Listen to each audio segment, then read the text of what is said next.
অন্তরালে অবস্থানরত মা ও বোনেরা, আমি আবারও অন্তরের অন্তরস্থল থেকে সালাম ও মুবারকবাদ বিনিময় করছি। আসসালামু আলাইকুম ওয়া রাহমাতুল্লাহি ওয়া বারাকাতুহু।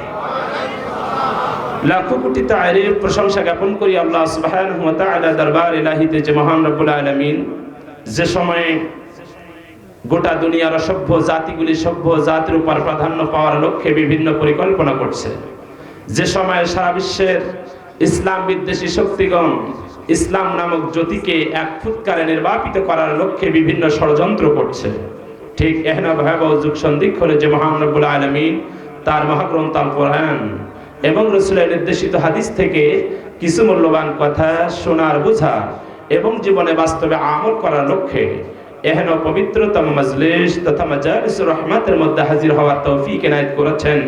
এজন্য সে মহান মনিবের দরবারে কালিমাতুশ শুকর আদায় করি, সকলে বলি আলহামদুলিল্লাহ। আমরা হৃদয়ের সবটুকু আবেগ উজাড় করে দিয়ে মস্তক অবনত চিত্তে শুকরিয়া আদায় করি সে বিশাল বিস্তীর্ণ আকাশের মালিকের দরবারে ইলাহিতে, যে মহান রব্বুল আলামিন এলাকার হাজার হাজার মানুষের ভিতর থেকে আমাদেরকে প্রকৃত মুমিন এবং মুত্তাকি হিসাবে প্রগণিত করে দুনিয়ার বিভিন্ন গান বাদ্য বাজনার ভিতরে লিপ্ত না রেখে আসমানের নিচে জমিনের বুকে শ্রেষ্ঠ গুনাহ মাপের মজলিসে হাজির হওয়ার তৌফিক এনায়েত করেছেন।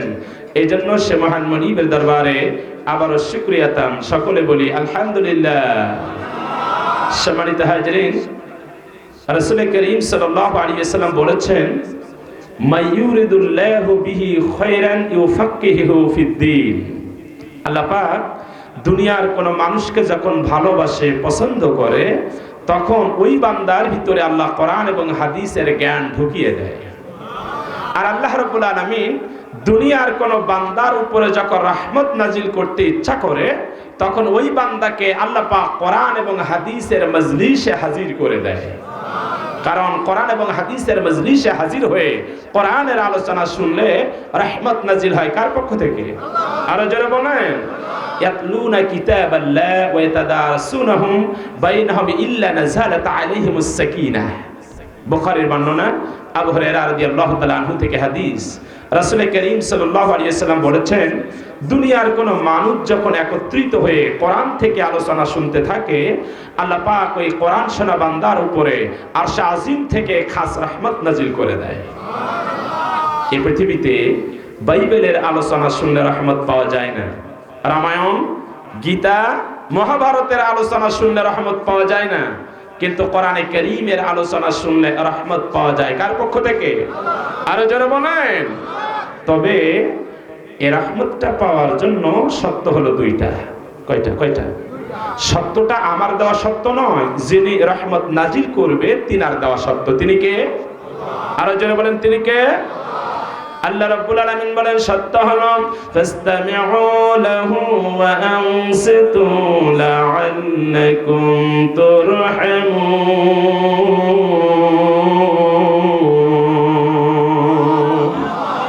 7 নম্বর সূরা আরাফ 204 নম্বর আয়াত। জোরে বলেন, কয় নম্বর আয়াত? আল্লাহ রাব্বুল আলামিন বলেন, দুনিয়ার কোন বান্দা যখন দুইটা শর্ত পালন করে কোরআনে কারীমের আলোচনা শুনবে, ওই কোরআন শোনা বান্দা আমার পক্ষ থেকে তখন রহমত প্রাপ্ত হয়ে যাবে। 1 নাম্বার শর্ত হলো, কোরআনে কারীম থেকে যখন আলোচনা শুনবে মনোযোগ সহকারে আলোচনাগুলো শুনতে হবে। 2 নাম্বার শর্ত হলো, কোরআনে কারীমের আলোচনা যত সময় চলবে নড়াচড়া না করে নিশ্চুপ হয়ে কোরআনে কারীমের আলোচনাগুলো শুনতে হবে। এই 2টা শর্ত পালন করে দুনিয়ার কোন মানুষ যখন কোরআনে কারীমের আলোচনা শোনে, ওই কোরআন শোনা বান্দা আমি আল্লাহ আমার পক্ষ থেকে রহমত প্রাপ্ত হয়ে যায়। শর্ত কয়টা? 1 নাম্বার মনোযোগ সহকারে শোনা, 2 নাম্বার হচ্ছে নড়াচড়া না করে নিশ্চুপ হয়ে শোনা। এই 2টা শর্ত পালন করে আলোচনা শুনলে রহমত পাওয়া যায় কার পক্ষ থেকে? এজন্য আল্লাহর পেয়ারা বান্দা হযরত লোকমান, নাম শুনছেন? যার নামে কোরআনে কারীমে একটা সূরাই নাজিল হয়েছে, সূরা। আল্লাহর এই পেয়ারা বান্দা হযরত লোকমান যেদিন ইন্তেকাল করবে, মানে বিছানা সজ্জা শায়িত আছে, মরমর অবস্থা, মানে he is about to die, তার মরমর অবস্থা, একবার মারা যায় নাই, মরমার অবস্থা বিছানায় পড়ে আছে। কলিজার টুকরা সন্তানেরা হযরত লুকমানের চতুর্ধারে দাঁড়িয়ে আছে। এমন সময় আল্লাহর প্যারা বান্দা হযরত লুকমান কলিজার টুকরা সন্তানদের মুখের দিকে তাকিয়ে বলছে, আমার ছেলেরা, আমার মন বলছে দুনিয়ার মায়াময় মুখ আমি হয়তো আর বেশি সময় দেখতে পাবো না, তবে দুনিয়া থেকে যাওয়ার আগে আমি তোমাদের পিতা লুকমান জীবনের শেষ ওসিয়াত করে গেলাম, জালিসুল উলামা ওয়া যাহিমুহুম বিরুকবাতাইকা ফাইন্নাল্লাহা ইউহিল কুলুবা বিনূরিল হিকমা কামা ইউহিল্লাহুল আরদাল মাইতাতা বিওয়াবিলিস সামা।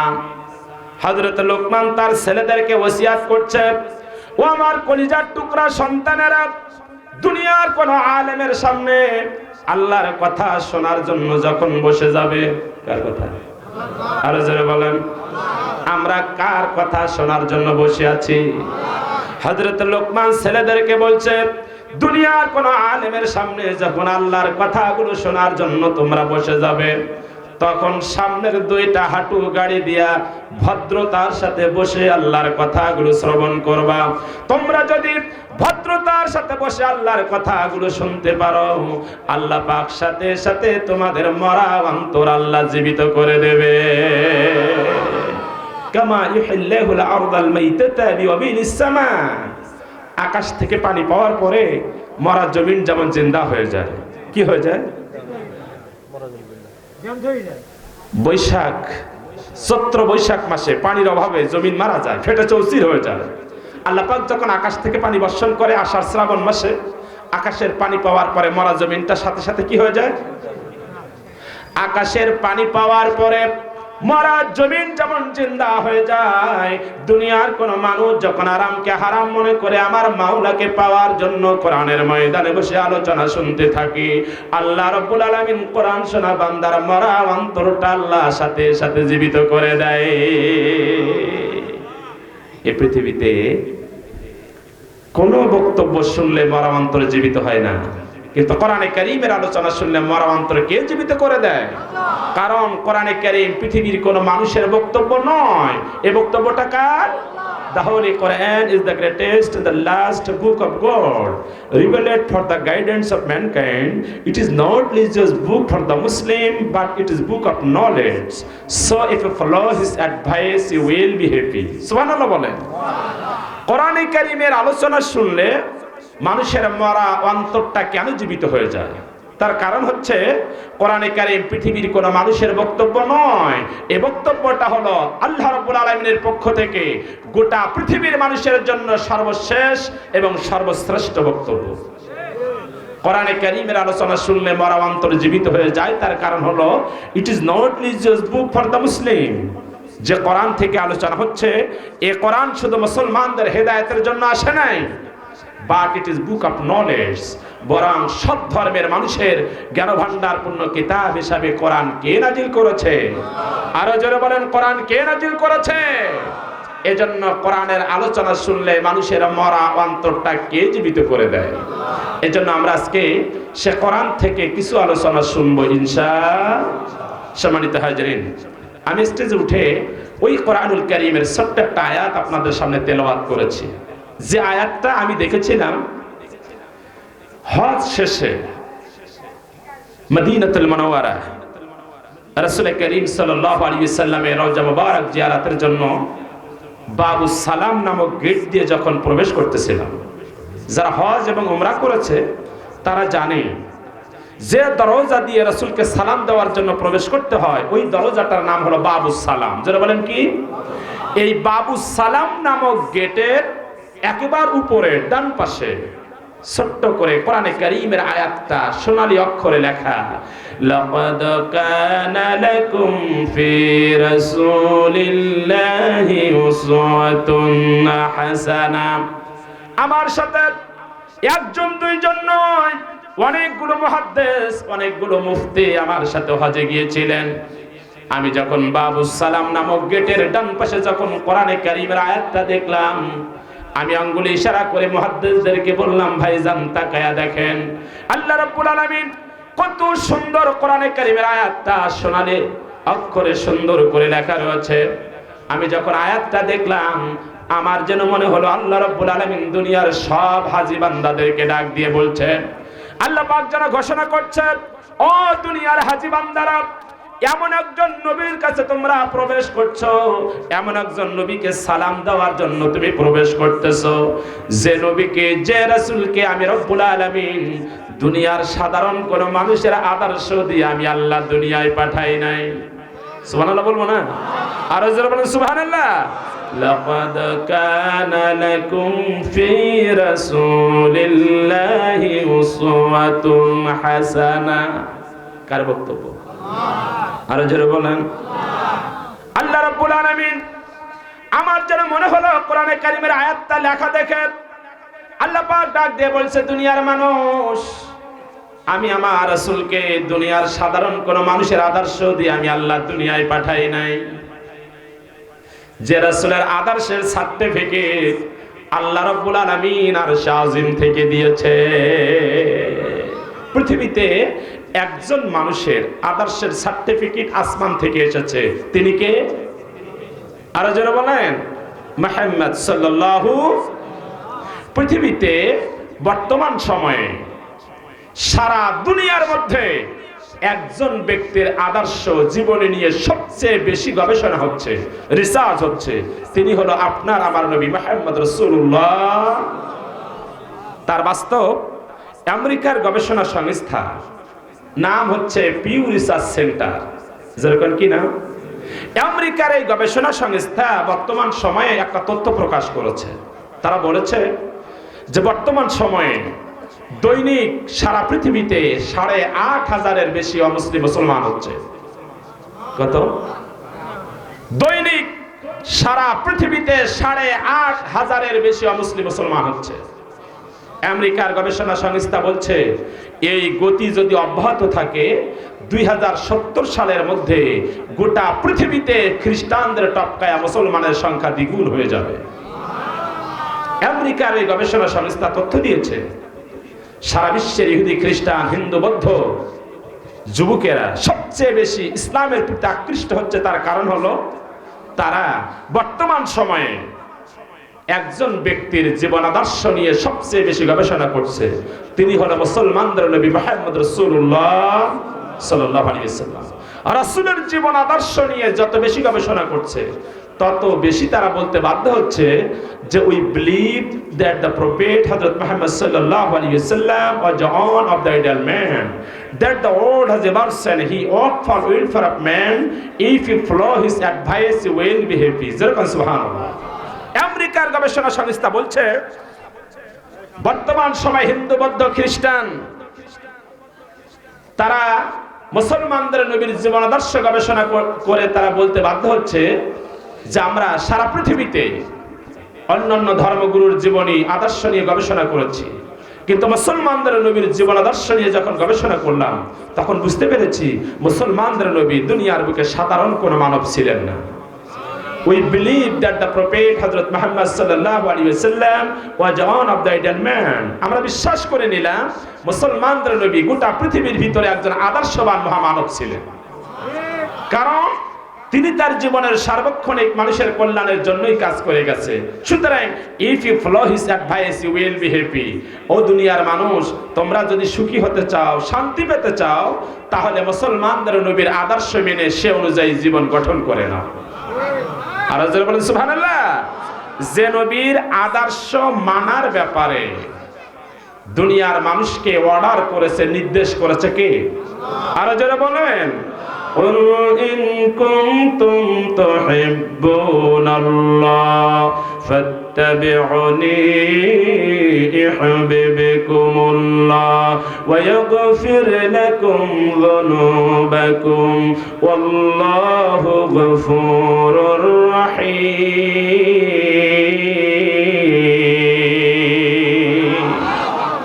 আল্লাহ পাক বলেন, হাবিব দুনিয়ার মানুষকে জানিয়ে দাও ওরা যদি আমি আল্লাহ আমাকে পেতে চায়, কারে পেতে চায়?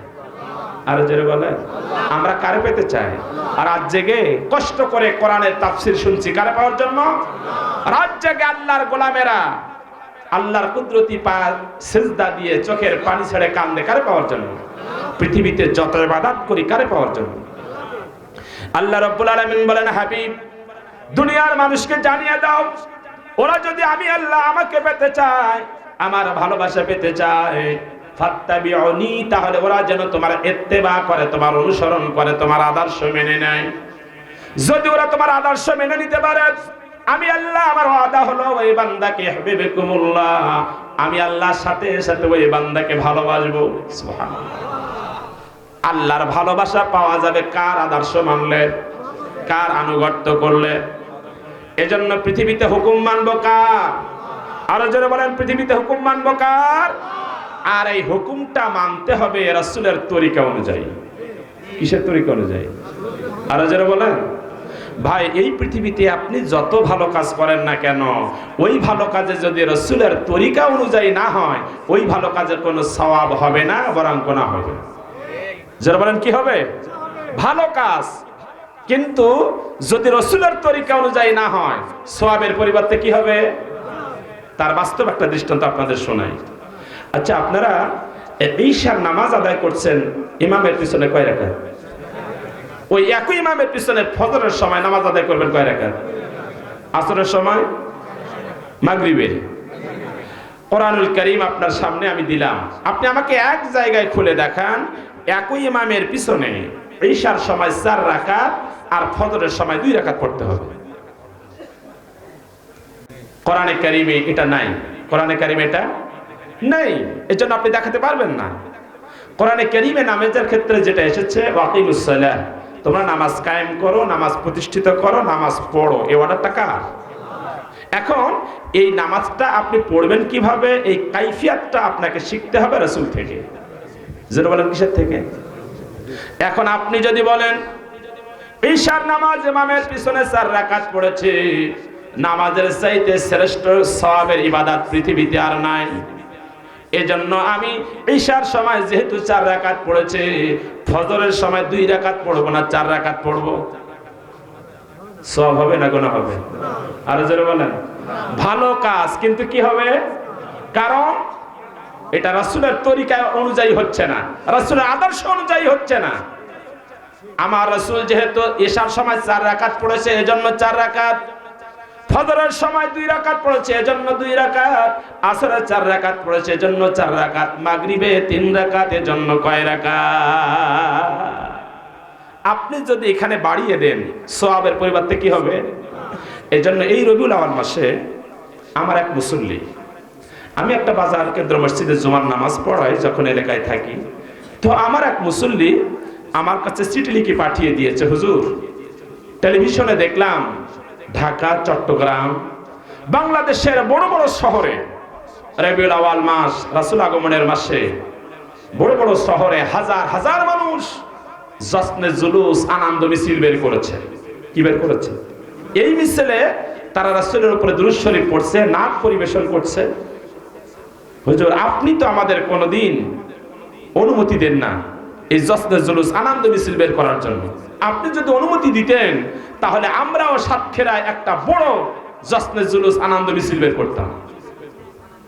তো আমি জবাব দিলাম যে ভাই, আমি এই অনুমতিটা দিতে পারি না এই কারণে যে এইটা রাসূলের তরিকায় নাই।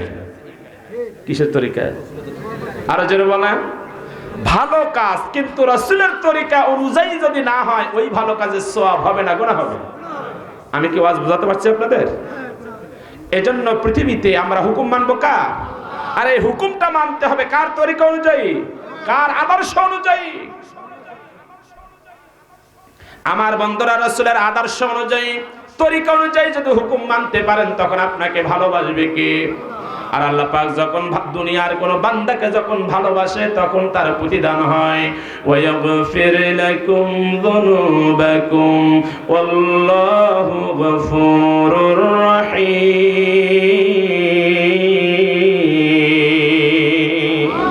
আল্লাহ পাক বলেন, দুনিয়ার কোন বান্দাকে আমি আল্লাহ যখন ভালোবাসি, তখন তার প্রতিদান হয় জীবনের সব গুনাহগুলি আমি আল্লাহ মাফ করে দেই। এজন্য আল্লাহ মাফ করবে আমাদেরকে যদি আমরা কার ভালোবাসা পাই। আর আল্লাহর ভালোবাসা পাওয়া যাবে কার? আদর্শ মানলে। আরো জোরে বলে কারণ রাসূলের আদর্শের সার্টিফিকেট দুনিয়ার কোনো মানুষ দেয় নাই। কে দিয়েছে? আল্লাহ। এজন্য জাবালে নূরে যখন রাসূলের উপরে কোরআন নাজিল হলো, 2700 ফিট পাহাড়ের উপরে, কত? 2700 ফিট পাহাড়, মানে 210 তলা বিল্ডিং। জাবালে নূর পাহাড়টা এত বড় উঁচু। কোরআনে কারীম যখন নাজিল হলো, আল্লাহর নবী এই 2700 ফিট পাহাড় বেয়ে নিচে নামলেন। 2.5 মাইল দূরে অবস্থিত মা খাদিজার ঘর। দরজার কাছে যে বলছি, খাদিজা ঝাম্মিনুনি ঝাম্মিনুনি, খাদিজা তুমি আমাকে কম্বল দিয়ে জড়িয়ে ধরো। যেরকম কি করো? মা খাদিজা ঘরের ভিতরে নিয়ে রাসূলকে কম্বল মুড়ি দিয়া দিলেন। আল্লাহর নবী কিছুক্ষণ পরে কম্বলের ভিতর থেকে মুখটা বাড়াইয়া মা খাদিজার মুখের দিকে তাকায়া জাবালে নূরের সব ঘটনা বললেন। সর্বশেষ সূরা আলাকের 5টা আয়াত তেলাওয়াত করে শোনালো। কয়টা? আল্লাহ রাসূল বলছে আর মা খাদিজা রাদিয়াল্লাহু তাআলা আনহা শুনছে। সর্বশেষ নবীজি মা খাদিজার মুখের দিকে তাকিয়ে বলছে, খাদিজা আমি বলছি আর তুমি শুনছো? লাকাদ খাশিতু আলা নাফসি, আমি যা দেখেছি আমি আমার নিজের ব্যাপারে শঙ্কিত। আমার মনে হয় আমি আর বাঁচবো না, আমার মনে হয় আমি আর। মা খাদিজা রাদিয়াল্লাহু তাআলা আনহা এতক্ষণ কোনো কথা বলে নাই। সর্বশেষ রাসূল যখন বলেছে লাকাদ খাশিতু আলা নাফসি, আমি আমার নিজের ব্যাপারে শঙ্কিত, আমার মনে হয় আমি আর বাঁচবো না, মা খাদিজা রাদিয়াল্লাহু তাআলা আনহা তখন কথা বলা শুরু করে দিয়েছে। মা খাদিজা তখন শোনা মাত্রই বললেন, কাল্লা, কখনো নয়, ওয়াল্লাহি মা ইখজিকাল্লা আবাদা। আবুল কাসেম মুহাম্মদ সাল্লাল্লাহু আলাইহি ওয়াসাল্লাম, এতক্ষণ আপনি আমাকে যে কথা শোনালেন আর সর্বশেষ যে বাক্য আপনি আমাকে বললেন যে আপনি দুনিয়ায় বাঁচবেন না, আমি আপনার কথার সাথে একমত নয়। কাল্লা, কখনো নয়, ওয়াল্লাহি মা ইখজিকাল্লা আবাদা।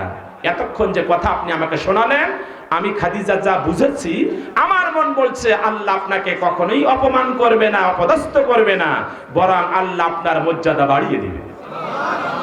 কে বলছে কথা? আরো জোরে বলেন। এই কথাটা মা খাদিজা রাসূলকে ওই দিন বলেছিল যেদিন মা খাদিজার সাথে রাসূলের সংসার হয়ে গিয়েছিল 15 বছর। কয় বছর? মা খাদিজা রাদিয়াল্লাহু তাআলা আনহা রাসূলের ভিতর দেখেছে, বাহিরে দেখেছে, রাসূল কেমন মা খাদিজা রাদিয়াল্লাহু তাআলা আনহা জানে না। এই গ্রামের ভিতরে আপনি কতটা ভালো মানুষ, কেউ না খবর রাখলে আপনার স্ত্রী খবর রাখে। ঠিক বললাম না ভুল বললাম? আর গ্রামের ভিতরে আপনি কত বড় বাটপার, কেউ না জানলে আপনার বউ জানে। ঠিক বললাম না ভুল বললাম? এখন রাসূল বলছে লাকাদ খাশিতু আলা নাফসি, আমি যা দেখেছি আমি নিজের ব্যাপারে শঙ্কিত, আমার মনে হয় আমি আর। মা খাদিজা বলছে আমি তো আপনার ব্যাপারে জানি, আপনি যা শোনালেন, কাল্লা, কখনো নয়, ওয়াল্লাহি মা ইখজিকাল্লা আবাদা, আল্লাহ পাক আপনাকে কখনোই অপমান করবে না, বরং আল্লাহ আপনার মর্যাদা বাড়িয়ে দিবে। কারণ আমি খাদিজা, আমি আপনার ভিতরে শ্রেষ্ঠ 5টা আদর্শ দেখেছি। কয়টা? কয়টা? কয়টা? আরো জোরে বলেন। যে আদর্শের সার্টিফিকেট কে দিয়েছে? যে আদর্শ মানলেই জান্নাত, আর না মানলে রাসূলের আদর্শ মানলেই জান্নাত, না মানলে কি? এজন্য আল্লাহ রাসূল বলেছেন, সাহাবারা, কিয়ামতের ময়দানে লক্ষ কোটি কোটি মানুষ যখন হাজির হয়ে যাবে, লক্ষ লক্ষ নবী রাসূল যখন নফসি নফসি বলে কাঁদতে থাকবে, ওই সময় আমি নবী একমাত্র শুধু আমার উম্মতের জন্য মাকামে মাহমুদের কাছে সিজদা অবনত অবস্থায় কান্না শুরু করে দেব। কোন জায়গায়? আর জোরে বলেন। আসা আইয়াবআতাকা রাব্বুকা মাকামান মাহমুদা। মুয়াজ্জিন সাহেবেরা আজান দেয়, প্রত্যেক আজানের পরে আল্লাহর কাছে দোয়া করে, ওয়া বাআতহু রাব্বুকা মাকামান, আল্লাহ তুমি তোমার রাসূলকে মাকামে মাহমুদ দান করো। যেরকম কি দান করো? এখন এই মাকামে মাহমুদটা কোন জায়গায়? সারা জীবন বলে আসলাম আল্লাহ তোমার রাসূলকে মাকামে মাহমুদ দান করো। মুয়াজ্জিনেরা এই দোয়া করে কিনা না আজানের পরে? এখন মাকামে মাহমুদটা কি? মাকামে মাহমুদ শব্দের অর্থ হচ্ছে প্রশংসিত স্থান। যেরকম কি? এখন এই প্রশংসিত স্থানটা কোন জায়গা? আসা আইয়াবআসাকা রাব্বুকা মাকামান মাহমুদা। এই আয়াতের তাফসীর সাফাতুত তাফাসির, আল্লামা সাবুনী রাহমাতুল্লাহ আলাইহির লেখা জগৎ বিখ্যাত তাফসীর সাফাতুত তাফাসির খুলে দেখবেন। মাকামে মাহমুদটা কোন জায়গায়? কিয়ামতের কঠিন মুসিবতের সময় লক্ষ লক্ষ লক্ষ কোটি মানুষ যখন আল্লাহর সামনে হিসাবের জন্য দাঁড়িয়ে যাবে, আর আল্লাহ রাব্বুল আলামিন যে চেয়ারে বসে বিচার করবে, যে আসনে বসে বিচার কাজ শুরু করবে, আল্লাহ রাসূল বলে আলা ইয়ামিনির রহমান, রহমানের ডান পাশে আরেকটা চেয়ার থাকবে, আরেকটা জায়গা থাকবে, যে জায়গায় দুনিয়ার কোন নবী রাসূল বসতে পারবে না, যে জায়গাটা আল্লাহ রাব্বুল আলামিন আমার নবীর জন্য খাস করে নির্দিষ্ট করে রেখেছে। জায়গাটা কোন জায়গা? আলা ইয়ামিনির রহমান, আল্লাহ পাকের ডান পাশে। আল্লাহ যেখানে বসে বিচার শুরু করবে কিয়ামতে, এর ডান পাশে থাকবে মাকামে মাহমুদ, যে জায়গাটা, যে প্রশংসিত জায়গাটা আমার নবীর জন্য কে নির্দিষ্ট করে রেখেছে। আর মাকামে মাহমুদের ডান পাশে থাকবে হাউজে কাউসার, যে হাউজে কাউসার আমার নবীকে কে দান করেছে। ইন্না আ'তাইনাকাল কাউসার, আমার নবীকে হাউজে কাউসারের মালিক কে বানিয়ে দিয়েছে। সূরা কাউসারের তাফসীর, তাফসীরে মাজহারি আল্লামা সানাউল্লাহ পানিপতি রাহমাতুল্লাহ আলাইহির লেখা জগৎ বিখ্যাত তাফসীর, তাফসীরে মাজহারি খুলে দেখেন। এই হাউজে কাউসারের পানি আল্লাহ রাসূল কিয়ামতের কঠিন মুসিবতের সময় লক্ষ কোটি কোটি মানুষ যখন পানি পানি বলে চিৎকার করবে, আল্লাহর নবী মাকামে মাহমুদের ডান পাশে যে হাউজে কাউসার থাকবে, এই হাউজে কাউসার থেকে তার উম্মতদেরকে দুই ভাবে পানি পান করাবে। কয়ভাবে? আরো জোরে বলেন, কয়ভাবে? দুই ভাবে পানি পান করাবে। এক ভাবে, এক নাম্বার পানি পান করাবে, আল্লাহর নবী নিজের হাতের অঞ্জলি দিয়া হাউজে কাউসারের পানি উম্মতের গালে ঢেলে দেবে। দুই নাম্বার, নবীজি হাউজে কাউসার থেকে গিলাসে করে উম্মতদেরকে পানি পান করাবে। জোরে বলেন, কিভাবে? হাউজে কাউসারের পানি নবীজি কয়ভাবে পানি পান করাবে? এক নাম্বার, আল্লাহর নবী নিজের হাতে অঞ্জলি দিয়ে উম্মতকে হাউজে কাউসারের পানি পান করাবে। দুই নাম্বার, হাউজে কাউসার থেকে গিলাসে করে উম্মতকে পানি পান করাবে। আপনারা কিভাবে পানি পান করতে চান? কেন?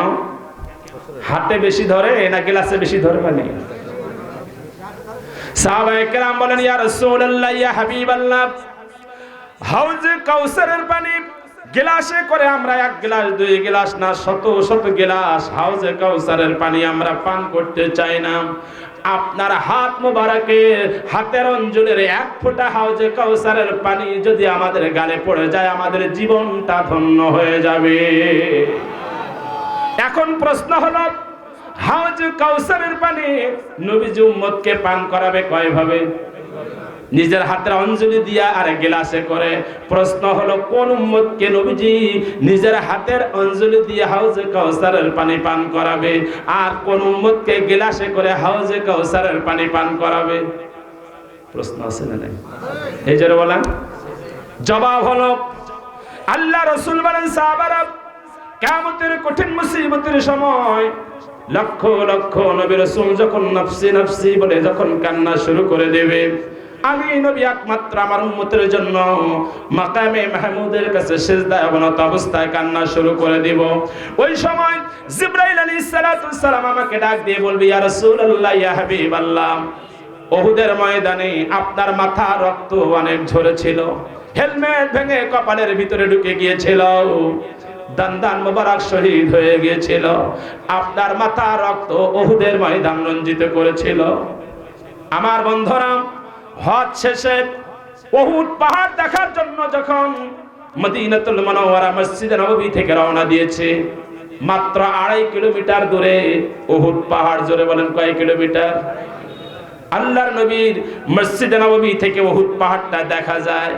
রাসূল যখন সাহাবীদেরকে নিয়ে কোরআনের আলোচনা করত, উহুদ পাহাড়ের দিকে তাকায় বলতো, সাহাবারা, ওই উহুদ আমাকে ভালোবাসে আর আমি নবী ওই উহুদ পাহাড়কে ভালোবাসি।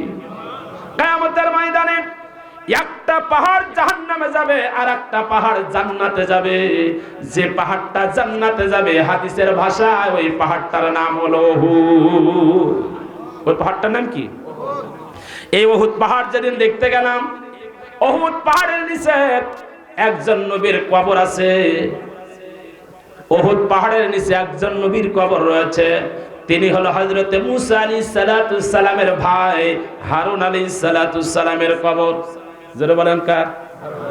ও ছাত্র ভাইরা, সাধারণ জ্ঞানের একটা প্রশ্ন, উহুদ পাহাড়ের নিচে কোন নবীর কবর আছে? উহুদ পাহাড় যারা হজ আর উমরা করেছেন, উহুদ পাহাড়ের থেকে মাত্র 50 থেকে 60 হাত দূরে একটা ছোট্ট পাহাড় আছে। ওই পাহাড়ের কিনারে হযরত হারুন আলাইহিস সালাতুস সালামের কবর। আমি যখন উহুদ পাহাড় দেখার জন্য নিচে চলে গেলাম, ছোট্ট শিশুর মতো যখন কাঁদতেছি, আমার সাথীরা মুখের দিকে তাকিয়ে কয়, হুজুর এত পাহাড় দেখলেন, কোন পাহাড় দেখে চোখের পানি ছেড়ে কাঁদেন না, উহুদ পাহাড় দেখে ছোট্ট শিশুর মতো ফুপায়ে ফুপায়ে কাঁদেন কেন? আমরা তো বুঝি না। আমি বললাম, ভাইরা, এটা হলো সেই পাহাড় যে পাহাড়ে রাসূল করিম সাল্লাল্লাহু আলাইহি ওয়াসাল্লামের মাথার রক্ত ঝরেছে। ইবনে কিয়ামার পাথরের আঘাতে নবীজির যখন হেলমেট ভেঙে কপালের ভিতরে ঢুকে গেল, দান্দান মোবারক যখন শহীদ হয়ে গেল, কাফির বেঈমানেরা সমস্ত উহুদের ময়দানে ছড়িয়ে দিল, ওতিলা মুহাম্মদ, মুহাম্মদ নাই রে, মুহাম্মদ শহীদ হয়ে গেছে। আল্লাহ রাসূল নাই, রাসূল শহীদ হয়ে গেছে। সমস্ত উহুদের ময়দানে যখন জালজালা পয়দা হয়ে গেল, আল্লাহর নবী উহুদের ময়দানে কাত হয়ে পড়ে আছে। এমন সময় কাফের বেঈমানেরা নিশ্চিত হওয়ার জন্য রাসূলের কাছে এসেছে, আল্লাহ রাসূল দুনিয়া থেকে বিদায় হয়ে গেছে না এখনো বেঁচে আছে। এমন সময় নবীজির প্রাণপ্রিয় সাহাবী হযরতে তালহা রাদিয়াল্লাহু তাআলা আনহু আল্লাহর নবীর রক্তমাখা শরীরটাকে বুকের সাথে জড়িয়ে ধরে 7.5 কিলোমিটার লম্বা আর 2.5 কিলোমিটার চওড়া উহুদ পাহাড়ের উপরে উঠতেছে। যারা বলেন কত? 7.5 কিলোমিটার লম্বা, 2.5 কিলোমিটার চওড়া এত বড় পাহাড়ের উপরে হযরতে তালহা রাদিয়াল্লাহু তাআলা আনহু রক্তমাখা নবীকে বুকের সাথে জড়িয়ে ধরে যখন উহুদ পাহাড়ের উপরে উঠতেছিল, কাফির বেঈমানেরা হযরতে তালহা রাদিয়াল্লাহু তাআলা আনহুকে লক্ষ্য করে 1 নয় 2 নয় 80টার মতো তীর তার পিঠে নিক্ষেপ করেছিল। হযরতে তালহা রাদিয়াল্লাহু তাআলা আনহুর পিঠ থেকে ফিনকি দিয়ে রক্ত বের হচ্ছে। হযরতে তালহা রাদিয়াল্লাহু তাআলা আনহু পিছন দিকে তাকায়া দেখে না তার পিঠে কয়টা তীর বিদ্ধ হয়েছে। আল্লাহর নবীকে বুকের সাথে জড়িয়ে ধরে উহুদ পাহাড়ের উপরে ওঠে আর ডাক দিয়ে বলে, কাফের বেঈমানেরা, আমি তালহা, আমার দেহে যত সময় পর্যন্ত 1 ফোঁটা রক্ত থাকবে, আমি আমার আখিরি জামানার নবীকে আমার কলিজা থেকে ছেড়ে দেব না। হযরতে তালহা রাদিয়াল্লাহু তাআলা আনহু নবীজিকে বুকের সাথে জড়িয়ে ধরে উহুদ পাহাড়ের উপরে যখন উঠতেছিল, এক এক করে 80টার মতো তীর তার পিঠে বিদ্ধ হয়ে গেল। এমন সময় নবীজির হুঁশ ফিরে আসছে। নবীজির যখন কিছুটা হুঁশ ফিরে আসতেছে, আল্লাহর নবী তাকায়া দেখে তালহা রাদিয়াল্লাহু তাআলা আনহুর শরীর থেকে রক্ত ঝরছে। নবীজি যখন হুঁশ ফিরে আসে, তাকায়া দেখে 7.5 কিলোমিটার লম্বা আর 2.5 কিলোমিটার উহুদ পাহাড়টা থরথর করে কাঁপতেছে। রক্তমাখা নবীকে তালহা নিয়ে উঠতেছে আর পাহাড়টা থরথর করে কাঁপতেছে।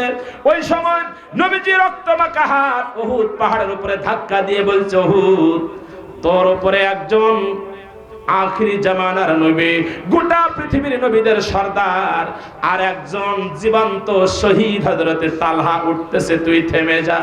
নবীজি যখন এই বলে উহুদ পাহাড়ের গায়ে আঘাত করলেন, সঙ্গে সঙ্গে বিশাল পাহাড়টা থেমে গেল। আমার বন্ধুরা, আল্লাহ রাসূল বলেন, কিয়ামতের ময়দানে আমি যখন উম্মতের জন্য কান্না শুরু করে দিব, জিবরাইল ডাক দিয়ে বলবে, ইয়া রাসূলুল্লাহ, ইয়া হাবিবাল্লাহ, উহুদের ময়দানে আপনার মাথা রক্ত অনেক ঝরেছে, কিয়ামতের ময়দানে আপনার চোখের পানি আরশ আজিমের মালিক আর সহ্য করতে পারে না। ইয়া রাসূলুল্লাহ, ইয়া হাবিবাল্লাহ, একবার মাথা উঠায়া দেখেন, আল্লাহ পাক কিয়ামতের সর্বোচ্চ পুরস্কার আপনাকেই দান করেছে। আল্লাহর নবী বলেন, সাহাবারা, ওই সময় আমি যখন মাথা উত্তোলন করব, আমি তাকায়া দেখব জিবরাইলের হাতে একটা পতাকা। ওই পতাকা আমার হাতে দিয়ে বলবি, ইয়া রাসূলুল্লাহ, ইয়া হাবিবাল্লাহ, আপনি জান্নাতের দিকে দৌড়ান। কিয়ামতের ময়দানে আপনার সাথে যারাই জান্নাতের দিকে দৌড়াবে, আল্লাহ সব বান্দাকে জান্নাতি মেহমান হিসাবে কবুল করে নেবে। আলা ওয়া আনা হাবিবুল্লাহি ওয়ালা ফাকার ওয়া আনা আমিলুল হামদা মাল কিয়ামাত হাতা দামা ফামান দুনহু ওয়ালা ফাকার ওয়া আনা আউয়ালু মান ইউহারিকু খালাকাল জান্নাত ফাইফতাহুল্লাহু লি ওয়া মা'iয়া ফাকারুল মুমিনিন ওয়া আনা আউয়ালু শাফি'u ওয়া মুশাফি'u ইয়াওমাল কিয়ামা ওয়ালা ফাকার ওয়া আনা আকরামুল আউয়ালিনা ওয়াল আখিরিনা আলাল্লাহি ওয়ালা ফাকারাহু তিরমিজি কামা ক্বালা নবী সাল্লাল্লাহু আলাইহি ওয়াসাল্লাম। আল্লাহ রাসূল বলেন, জিবরাইলের দেওয়া পতাকা নিয়ে আমি রাসূল যখন জান্নাতের দিকে দৌড়াবো, তাহাতা আদামা ফামান দুনাহু, আদম সহ নবীরা সব আমার পিছনে পিছনে দৌড় শুরু করে দিবে। কিন্তু মজার বিষয় হলো, আমি জান্নাতের দুয়ারে যখন হাজির হয়ে যাব, আমি দেখতে পাবো জান্নাতের দরজাগুলো দেওয়া রয়েছে। ওই সময় ওয়ানা আউয়ালু মা ইউহারিকু খালাকাল জান্নাত ফাইফতাহুল্লাহু লি ওয়া মা'iয়া ফুকারাউল মুমিনিন, আমি নবী যখন জান্নাতের দুয়ারে ধাক্কা দেব, আমার হাতের ধাক্কা পাওয়ার সাথে সাথে জান্নাতের 8টা দরজা টাস টাস করে খুলে যাবে।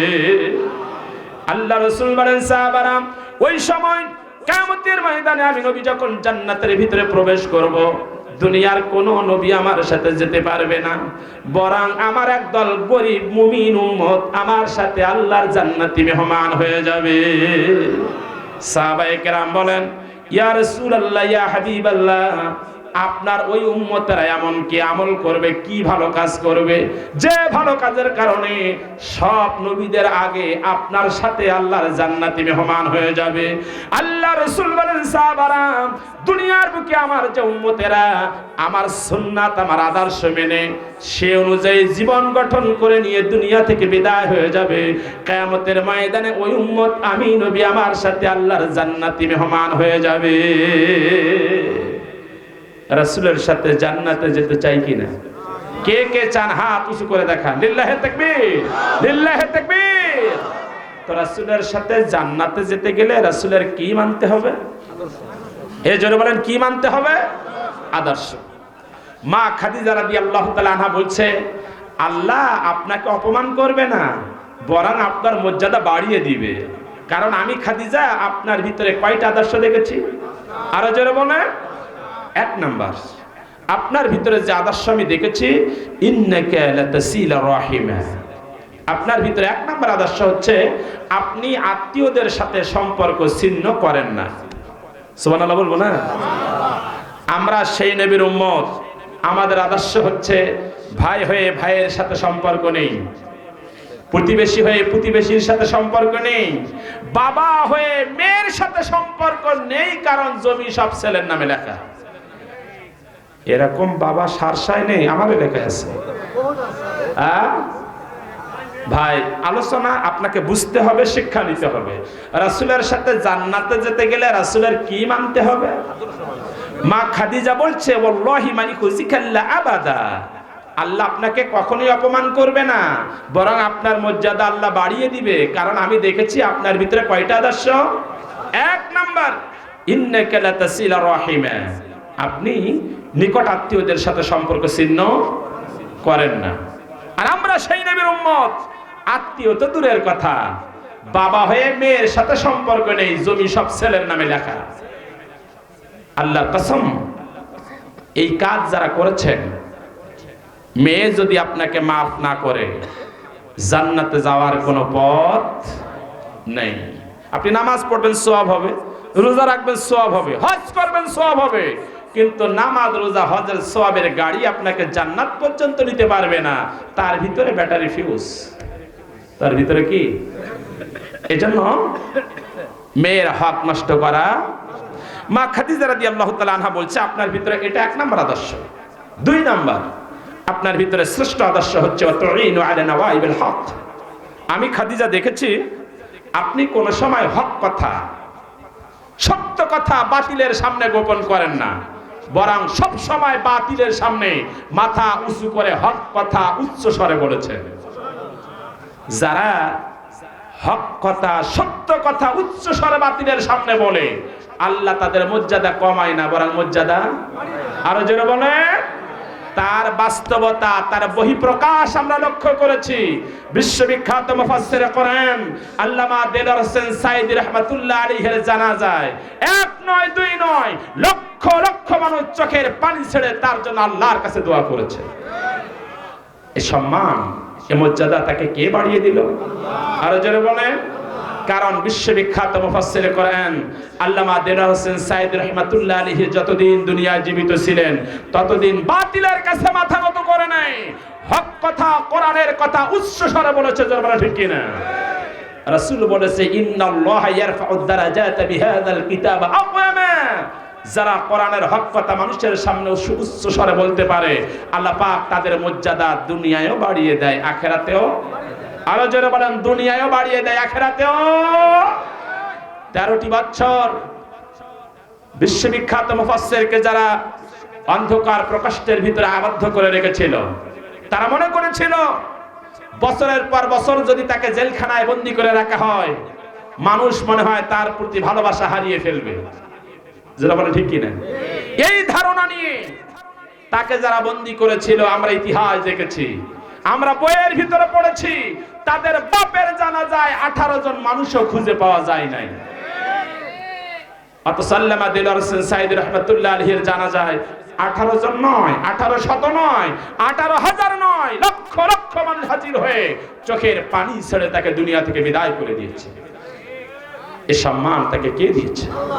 আরো যারা বলে, ওনার 13 বছরের জেলখানার জীবনের 3 বছর যখন, যেরকম কয় বছর, সোনার বাংলা পত্রিকায় একটা রিপোর্ট এসেছিল এই সময়, ওনার মা গুলনাহার বেগম তখনও দুনিয়ায় জীবিত, বয়স তখন 90 বছর। যেরকম কয় বছর? 90 বছর বয়সে মা কলিজার টুকরা সন্তানকে জেলখানায় দেখতে গিয়েছে। কলিজার টুকরা সন্তান লোহার কড়া ধরে মায়ের মুখের দিকে তাকিয়ে বলছে, মা, আমি আজকে কয়দিন তোমার সাথে একটা বিষয় নিয়ে ডিসকাস করার জন্য, আলোচনা করার জন্য মনটা খুবই ব্যস্ত। 90 বছরের মা কলিজার টুকরা সন্তানের মুখের দিকে তাকিয়ে বলছে, বাবা, ওরা কি তোমার উপরে অনেক অত্যাচার করেছে না নির্যাতন চালিয়েছে? আমার সাথে কথা বলার জন্য তোমার মনটা এত ব্যস্ত কেন?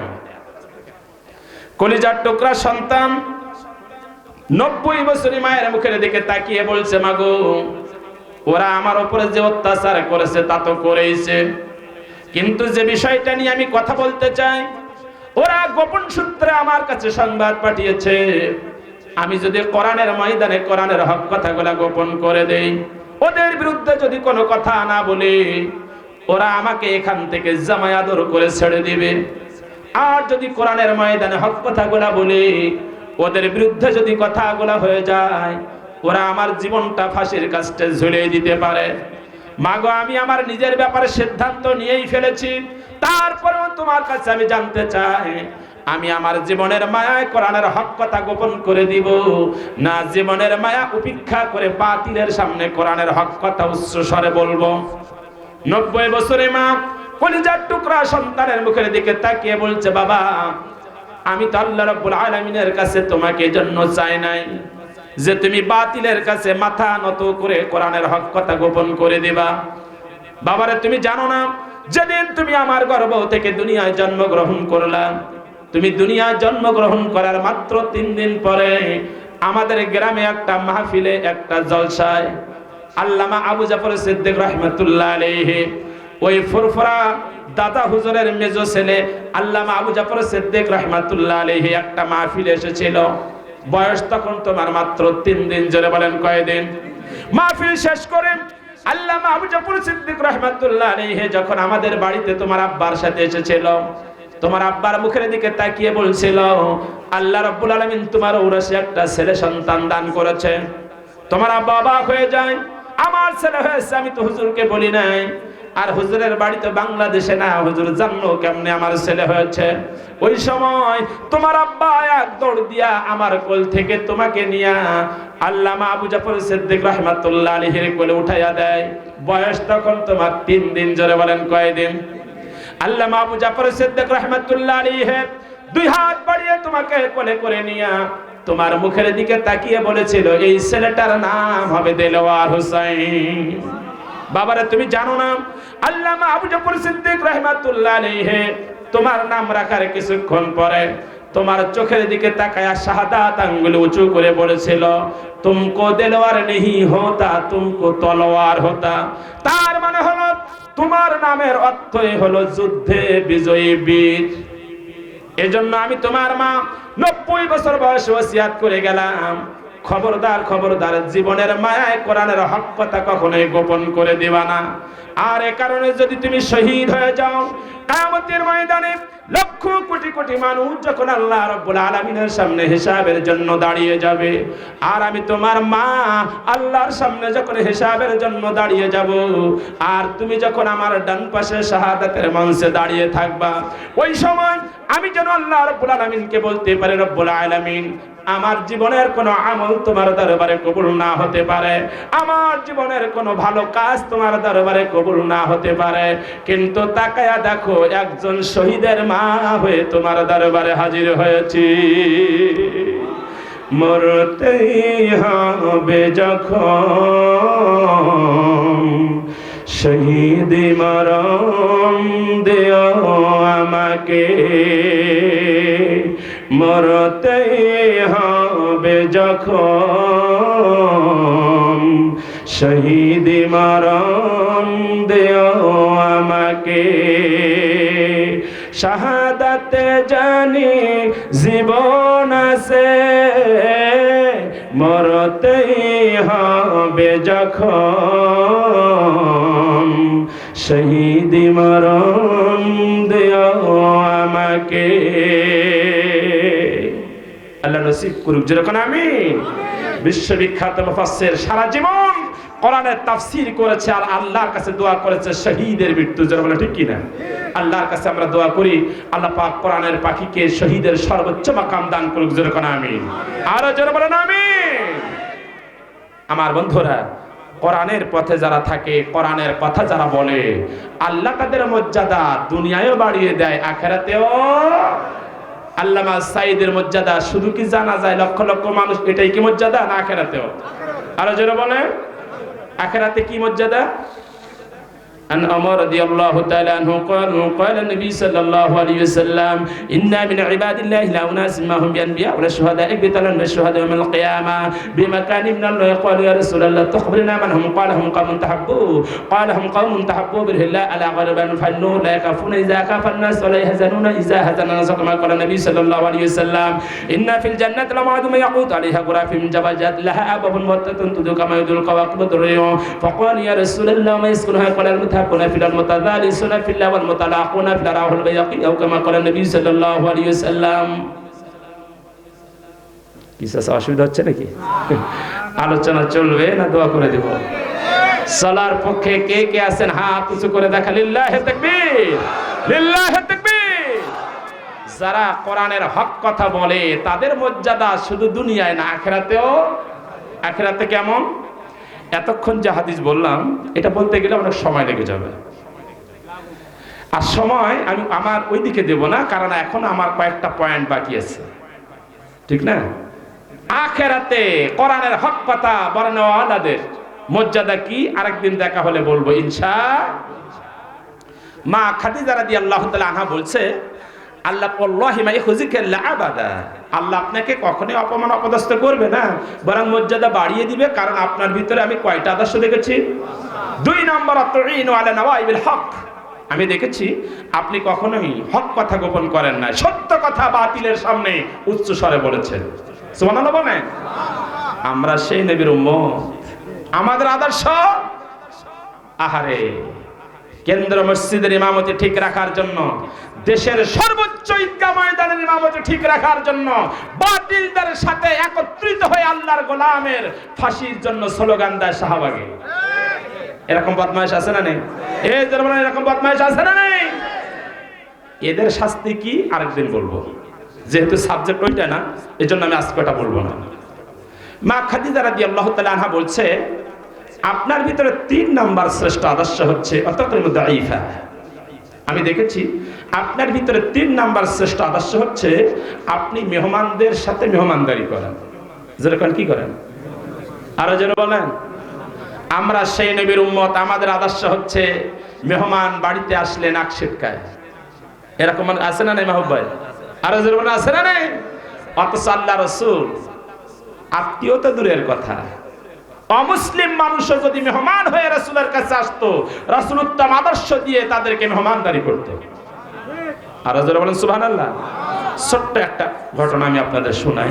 মদিনাতুল মুনাওয়ারা রাসূল করিম সাল্লাল্লাহু আলাইহি ওয়াসাল্লাম যখন কোরআন ভিত্তিক রাষ্ট্র ব্যবস্থা কায়েম করে ফেললেন, তখন প্রতিদিন রাসূলের কাছে শত শত অমুসলিম এসে মুসলমান হয়ে যাচ্ছে।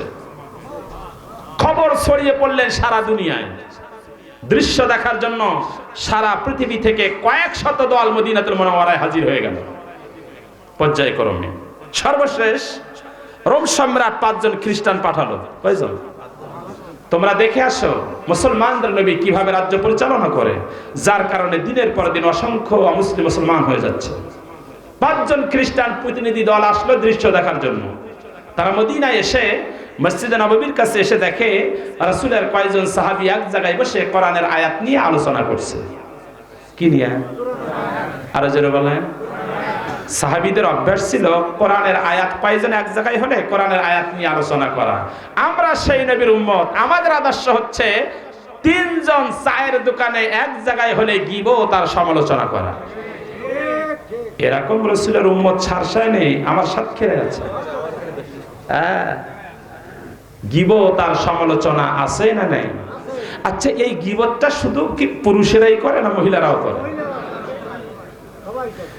পুরুষের তুলনায় যে মহিলারা বেশি করে এটা হাদিস দিয়ে প্রমাণ। যেরকম কি দিয়ে?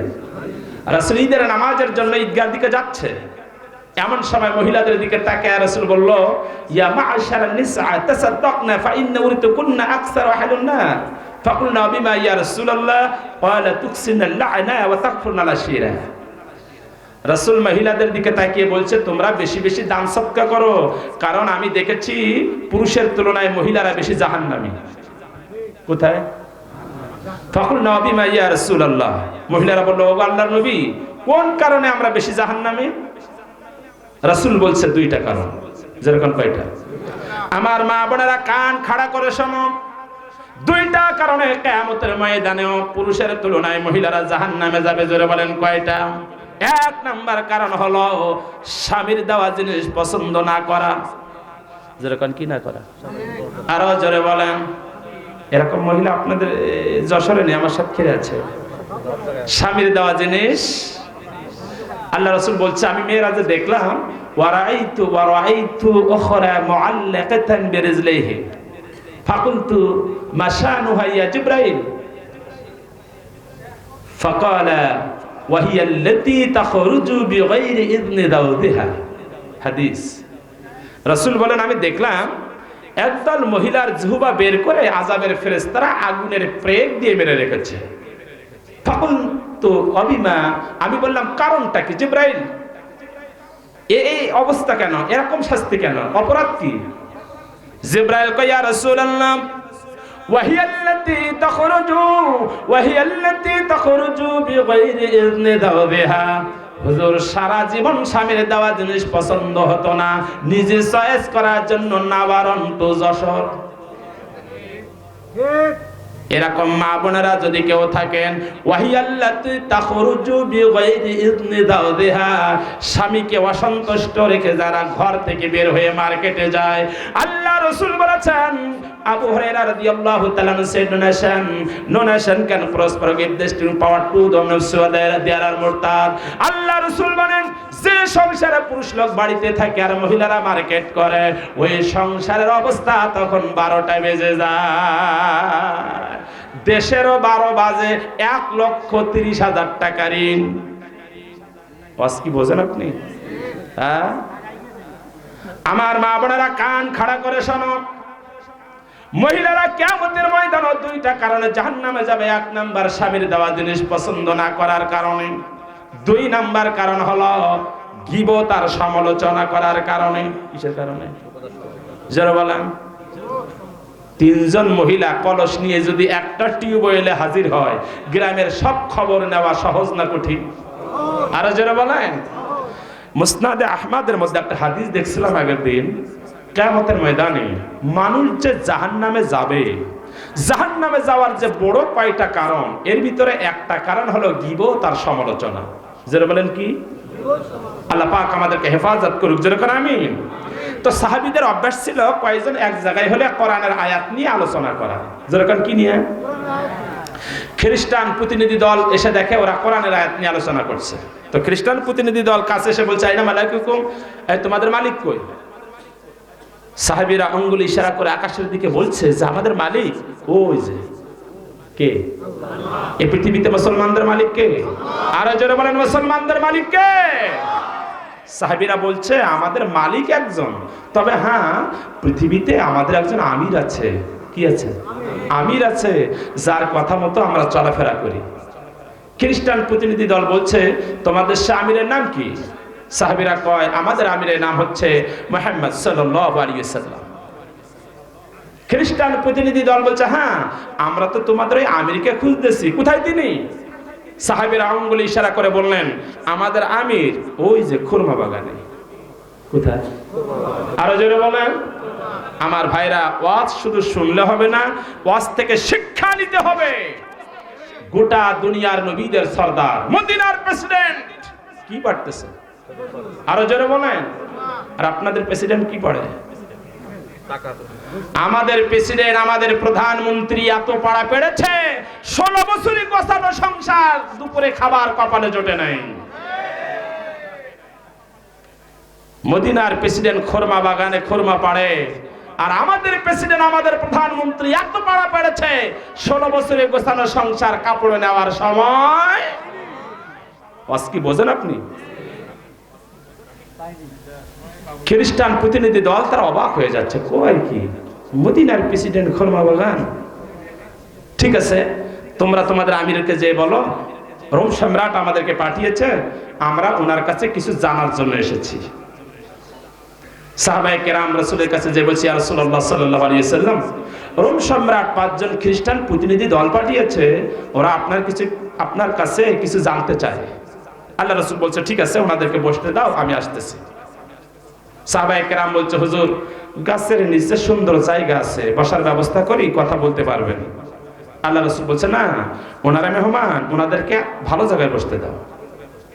সাহাবায়ে কেরাম বলছে হুজুর তাহলে সূর্য পশ্চিম দিকে ঢলে গেছে, পাহাড়ের কিনারায় সুন্দর জায়গা আছে, বসার ব্যবস্থা করি, কথা বলতে পারবেন।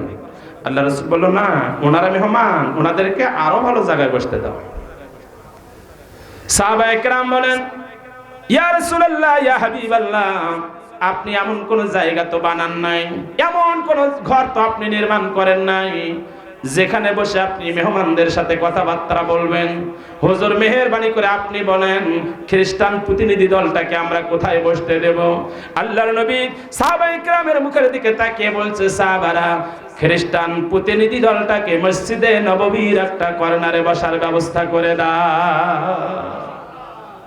সাহাবায়ে কেরাম এসে বলছে আমাদের নবী মুহাম্মদ সাল্লাল্লাহু আলাইহি ওয়াসাল্লাম তোমাদেরকে মসজিদে নববীর একটা কর্নারে বসার পারমিশন দিয়েছে। খ্রিস্টান প্রতিনিধি দল তারা অবাক হয়ে গেছে, এটা কেমন কথা? আমাদের যারা ধর্মগুরু আছে খ্রিস্টান ধর্মের, তারা অন্য ধর্মের মানুষকে এত ঘৃণা করে, এত অপছন্দ করে, আমাদের উপাসনালয়ে বসা তো দূরের কথা, ঢোকারও পারমিশন।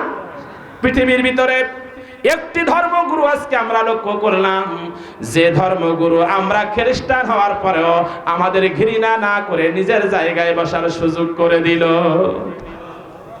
খ্রিস্টান প্রতিনিধি দল তারা বসে আছে, কিছুক্ষণ পরে আখিরি জামানার নবী, গোটা দুনিয়ার নবীদের সরদার মুহাম্মদ সাল্লাল্লাহু আলাইহি ওয়াসাল্লাম মসজিদে নববীর ভিতরে প্রবেশ করেছে। আমার নবী যখন মসজিদে নববীর ভিতরে প্রবেশ করেছে, নবীজির চেহারা মোবারক দেখার সাথে সাথে খ্রিস্টান প্রতিনিধি দল তারা উঠে দাঁড়িয়ে গেছে। কার চেহারা? আরো জোরে বলেন, ওয়া আহসানু মিনকা লাম তারা কাত্তু আইনি ওয়া আজমালু মিনকা লাম তালিদিন নিসা خلقت مبرأ من كل عيب كأنك قد خلقت كما تشاء যে নবীর চেহারা মোবারক দেখে গোটা দুনিয়ার শ্রেষ্ঠ কবি আমার নবীর চেহারা মোবারক দেখে সাথে সাথে আরবিতে কবিতা বানিয়ে ফেললেন। সুবহানাল্লাহ। এই গেল রবিউল আওয়ালে, এই যে রবিউল আওয়াল মাস গেল না, আমি মক্কা মদিনায় ছিলাম উমরা করার জন্য। তো রবিউল আওয়াল মাসের প্রথম জুমা হারাম শরীফে জুমার নামাজ আদায় করব। শুনলাম আব্দুর রহমান আস-সুদাইস গোটা দুনিয়ার শ্রেষ্ঠ ইমাম আজকে হারামে খুতবা দিবে, নামাজ পড়াবে। আমি মোবাইলটা অন করে 9:30টার মধ্যে হারামের ভিতরে ঢুকে গিয়েছি। তার মানে লক্ষ লক্ষ মানুষ, জায়গা পাওয়া মুশকিল জুমার দিন। 9:30টার মধ্যে আমি হারামের ভিতরে ঢুকে গিয়েছি। আমি চিন্তা করলাম রবিউল আওয়াল মাস, রাসূল আগমনের মাসে নিশ্চয় আব্দুর রহমান আস-সুদাইস রাসূলের জীবনের উপরেই আলোচনা রাখবে। আমি মোবাইলটা অন করে আলোচনা শোনার জন্য 9:30টার মধ্যে হারামের ভিতরে ঢুকে গিয়েছি। যথাসময়ে আব্দুর রহমান আস-সুদাইস সাহেব আসলেন, বর্তমান যিনি হারামাইন শরীফাইনের প্রধান ইমাম। উনি আসলেন নামাজ পড়ানোর জন্য, খুতবা শুরু করে দিলেন, বক্তৃতা শুরু করে দিলেন। উনি যখন খুতবা দিলেন আমি দেখলাম রাসূলের জীবনের উপরেই খুতবা শুরু করে দিলেন। আব্দুর রহমান আস-সুদাইস সাহেব রাসূলের জীবনের উপরে আলোচনা করতে যে, রাসূলের সৌন্দর্য বর্ণনা করতে যে, সৌন্দর্যময় চেহারা বর্ণনা করতে যে উনি এই কবিতা বলে ফেললেন, ওয়া আহসানু মিনকা লাম তারা কাত্তু আইনি ওয়া আজমালু মিনকা লাম তালিদিন নিসা খুলিকতা মুবাররাআন মিন কুল্লি আইবিন কাআন্নাকা ক্বাদ খালাকতা কামা তাশা। গোটা দুনিয়ার শ্রেষ্ঠ কবি আমার নবীর চেহারা মোবারক দেখার সাথে সাথে আরবিতে কবিতা বানিয়ে ফেললেন। নবীজির মুখের দিকে তাকিয়ে বলে, ও আল্লাহর নবী, পৃথিবীর ভিতরে এমন কোন চোখ নাই যে চোখ আপনার চেয়ে সুন্দর কোন মানুষ দুনিয়ায় দেখেছে। নবী গো, পৃথিবীর ভিতরে এমন কোন মা নাই যে মা আপনার চেয়ে সুন্দর কোন সন্তান দুনিয়ায় জন্ম দিয়েছে। ওগো আল্লাহর নবী, আপনার চেহারা মোবারকের দিকে তাকালে যেন মনে হয় আল্লাহ রাব্বুল আলামিন আপনাকে আসমান থেকে আপনার চাওয়া অনুযায়ী দুনিয়ায় পাঠিয়ে দিয়েছেন। এই সৌন্দর্যময় নবী যখন মসজিদ নববীর ভিতরে প্রবেশ করেছে, খ্রিস্টান প্রতিনিধি দল নবীজির চেহারা দেখার সাথে সাথে তারা উঠে দাঁড়ালো। আল্লাহ রাসূল ইশারা করে বলছে, বাবা, অনেক দূর থেকে তোমরা এসেছো আমার কাছে কিছু জানার জন্য। তোমাদের মনের ভিতরে যত প্রশ্ন, আমি আখিরি জামানার নবীর সব প্রশ্নের জবাব দেওয়ার জন্য প্রস্তুত। তোমাদের যা জানার আছে সব প্রশ্নের অ্যানসার দেওয়ার জন্য আমি রাসূল। খ্রিস্টান 5 জন খ্রিস্টান প্রতিনিধি দল নবীজির মুখের দিকে তাকিয়ে বলছে, ইয়া রাসূলুল্লাহ, ইয়া হাবিবাল্লাহ, ওগো মুসলমানদের নবী, আমাদের মনের ভিতরে যত প্রশ্ন ছিল সব প্রশ্নের জবাব আমরা পেয়ে গেছি। আমরা বুঝতে পেরেছি কোন আদর্শের কাছে মানুষ মাথা নত করে মুসলমান হচ্ছে। আমাদের ধর্মের যারা গুরু আছে, অন্য ধর্মের মানুষকে তারা এত বেশি ঘৃণা করে। আমাদের উপাসনালয়ে বসা তো দূরের কথা, ঢোকারও পারমিশন। পৃথিবীর ভিতরে একজন ধর্মগুরু আপনাকে দেখলাম যে ধর্মগুরু অন্য ধর্মের মানুষকে ঘৃণা না করে নিজের জায়গায় বসার সুযোগ করে দেয়। আমাদের আর বুঝতে বাকি নাই কোন আদর্শের কাছে মানুষ মাথা নত করে প্রতিদিন মুসলমান হয়ে যাচ্ছে। এটা হলো রাসূলের আদর্শ। এটা কার আদর্শ? এটা হলো রাসূলের মেহমানদারি। মা খাদিজা রাদিয়াল্লাহু তাআলা আনহা বলছে, আল্লাহি মা ইখজিকা লাবাদা, আল্লাহ আপনাকে অপমান করবে না, অপদস্থ করবে না, বরং মর্যাদা বাড়িয়ে দিবে। কারণ আপনার ভিতরে আমি 5টা আদর্শ দেখেছি। 3 নাম্বার, আপনি মেহমানদের সাথে কি করেন? মেহমানদারি করেন। 4 নাম্বার, সম্মানিত হাজির, রাত বেশি হয়ে যাচ্ছে, আমি 11:30টার ভিতরে শেষ করবো ইনশাআল্লাহ। দোয়া করতে হবে। 4 নাম্বার আপনার ভিতরে শ্রেষ্ঠ আদর্শ হচ্ছে ওয়া তাহমিলুল কাল্লা।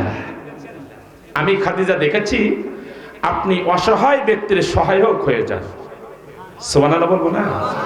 অসহায় ব্যক্তি, সুবহানাল্লাহ। ছোট্ট একটা ঘটনা মুসলিমের মধ্যে এসেছে, রাসূল করিম সাল্লাল্লাহু আলাইহি ওয়াসাল্লাম একদিন মসজিদে নববীর ভিতরে সাহাবীদেরকে নিয়ে এভাবে কোরআনের আলোচনা করছে। কিসের আলোচনা? এমন সময় রাসূলের চোখ যে পড়লো মসজিদে নববীর বাহিরে। নবীজি তাকায়া দেখে 6 থেকে 7 বছর বয়স একটা বালক প্রচন্ড রৌদ্রের ভিতরে পাথর ভাঙার মতো কঠোর পরিশ্রমের কাজ করছে। রাসূল করিম সাল্লাল্লাহু আলাইহি ওয়াসাল্লাম দেখা মাত্রই অন্তরে ব্যথা পেলেন। সাহাবীদের সামনে কোরআনের আলোচনা বন্ধ করে দিলেন। রাসূল করিম সাল্লাল্লাহু আলাইহি ওয়াসাল্লাম মসজিদে নববীর বাহিরে যে বালকটির মাথায় হাত বুলায় আর কয়, বাবা তোমার কি আব্বা নাই, তোমার কি মা নাই? এত ছোট্ট বয়সে প্রচন্ড রৌদ্রের ভিতরে পাথর ভাঙার মতো কঠোর পরিশ্রমের কাজ করছো, কারণটা কি? 6 বছরের বালকটা নবীজির মুখের দিকে তাকিয়ে কান্দে আর বলে, ইয়া রাসূলুল্লাহ, ইয়া হাবিবাল্লাহ, আমি যখন আমার মায়ের গর্ভ থেকে দুনিয়ায় ভূমিষ্ঠ হলাম, আমার জন্মের 1 বছরের ভিতরে আমার আব্বা আমাকে ছেড়ে দুনিয়ার মায়াময় মুখ ছেড়ে চিরজন্মের মতো বিদায় হয়ে যায়। আমার বয়স যখন 3 বছর, আমার মা আমাকে ফেলে অন্য জায়গায় বিবাহ করেছে। হুজুর, আমার মতো ইয়াতীম মদিনার বুকে মনে হয় আর কাউকে খুঁজে পাওয়া যাবে না। ইয়া রাসূলুল্লাহ, ইয়া হাবিবাল্লাহ, খোদার যন্ত্রণা সহ্য করতে পারি না, যার কারণে পাথর ভাঙার মতো কঠোর পরিশ্রমের কাজ আমি বেছে নিয়েছি। নবীজির 2 চোখের পানি দাঁড়ি বেয়ে বেয়ে টপ টপ করে পড়তেছে। বালকটির হাত থেকে পাথর ভাঙার যন্ত্রটা নিয়ে আল্লাহর নবী নিজে সমস্ত পাথরগুলো ভেঙে দিলেন।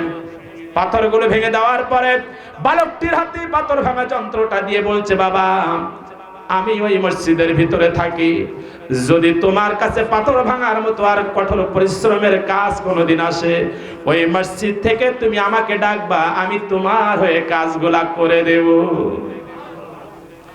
এর নাম হলো অসহায় ব্যক্তির সহায়ক হওয়া। অসহায় ব্যক্তির সহায়ক হওয়া। আমরা সেই নবীর উম্মত। আমাদের আদর্শ হচ্ছে বাড়ির পাশে গরিব মানুষ যদি কঠিন রোগে আক্রান্ত হয়, তাহলে শুধু চান্সে থাকি ওর 10 কাঠা জমি আমার বাড়ির সামনে কখন বিক্রি করবে। এরকম রাসূলের উম্মত আছে না নাই? এর জন্য বলেন আছে না নাই? আমার ভাইরা, অনেক আগের কথা, রাসূলের সাথে জান্নাতে যেতে গেলে রাসূলের কি মানতে হবে? হ্যাঁ, রাসূলের জীবনে মা খাদিজা বলছে 4 নাম্বার আদর্শ হচ্ছে অসহায় ব্যক্তির সহায়ক হয়ে যাওয়া। আমরা সেই নবীর উম্মত। আমাদের আদর্শ হলো চান্সে থাকা। যারা কোন কিসে